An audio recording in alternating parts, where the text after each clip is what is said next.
Hello everyone, চলে আসলাম ভাসমান পেয়ারা বাগানে।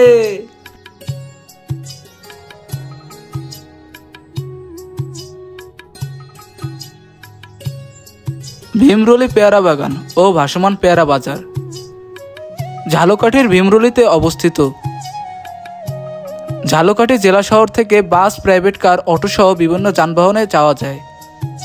এশিয়া মহাদেশের বৃহত্তম পেয়ারা বাগান গড়ে উঠেছে 3 জেলা ঝালকাঠি, বরিশাল এবং পিরোজপুরের সীমান্তবর্তী এলাকায় ঝালকাঠি জেলার 562 হেক্টর এলাকা জুড়ে গড়ে উঠেছে এই বাগান।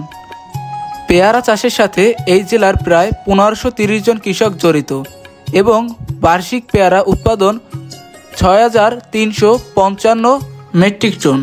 বাজার সংলগ্ন দোকানের গরম গরম রসগোল্লার স্বাদ আর বৌদির হোটেলের খাবার মনে জাগাবে তৃপ্তির স্বাদ। এখানে থাকার জন্য আছে রেস্ট হাউস, হোটেল এবং বোর্ডিং। চাইলেই যে কেউ দেশের যে কোনো প্রান্ত থেকে বাস, লঞ্চ কিংবা প্রাইভেট কারে অনায়াসে চলে আসতে পারে।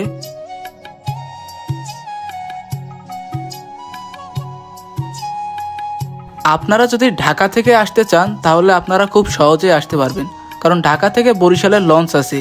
আর যদি আপনারা খুলনা থেকে যেতে চান তাহলে আপনাদেরকে বাস নিয়ে যেতে হবে বা প্রাইভেট কার বা অন্যান্য যে কোনো যানবাহনে করেও যেতে পারবেন। আমি এখন বর্তমানে অবস্থান করতেছি ঢাকায়, আর ঢাকা থেকে বরিশাল যেতে আপনাদের লঞ্চ ভাড়া পড়তে পারে 300 টাকা থেকে 500 টাকার মতন। আপনারা যদি এর থেকেও ভালোভাবে যেতে চান তাহলে আপনারা কেবিন নিয়েও যেতে পারবেন। আপনারা যদি কেবিন নিয়ে যেতে চান তাহলে সিঙ্গেল কেবিন ভাড়া পড়বে 900 টাকা এবং ডাবল কেবিন ভাড়া পড়বে 1700 টাকা।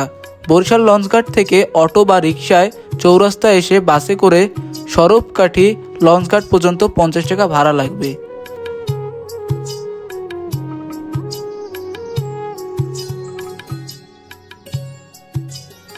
স্বরূপকাঠি লঞ্চঘাট থেকে ট্রলার ভাড়া করে সন্ধ্যা নদী দিয়ে ঢুকে আটগড়, কুরিয়ানা, ভীমরুলি বাজার ঘুরতে পারবেন।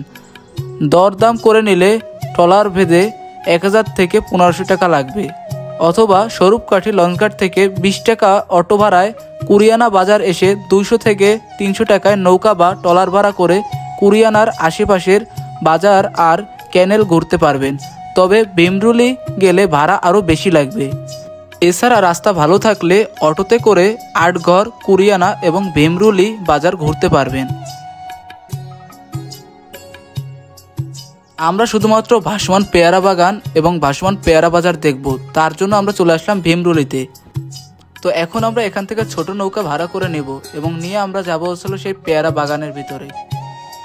আর আমরা প্রতি ঘন্টা করে এই নৌকাটি ভাড়া করেছিলাম মাত্র 300 টাকায়।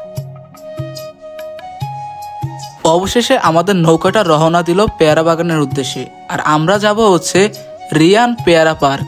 এটি হচ্ছে ভীমরুলি, আদমকাঠি, ঝালকাঠি।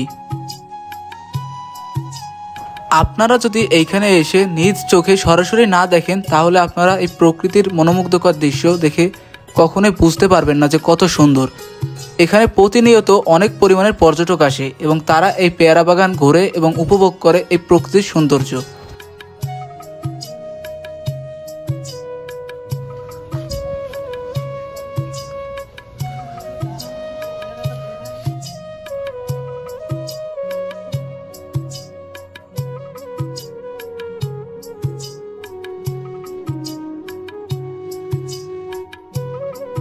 অবশেষে আমরা একদম রিয়ান পেয়ারা পার্কের একদম ভিতরের দিকে চলে এসেছি। আর এখান থেকে আমরা পেয়ারা পারবো এবং পেয়ারা খাবো।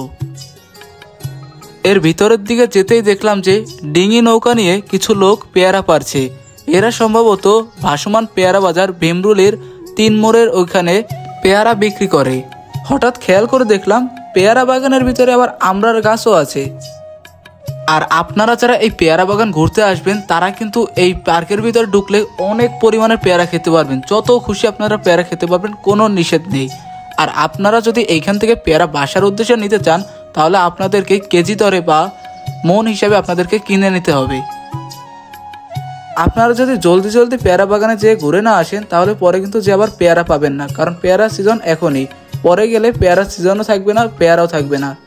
তাই যারা যেতে চান পেয়ারা বাগান তারা খুব তাড়াতাড়ি চলে যান।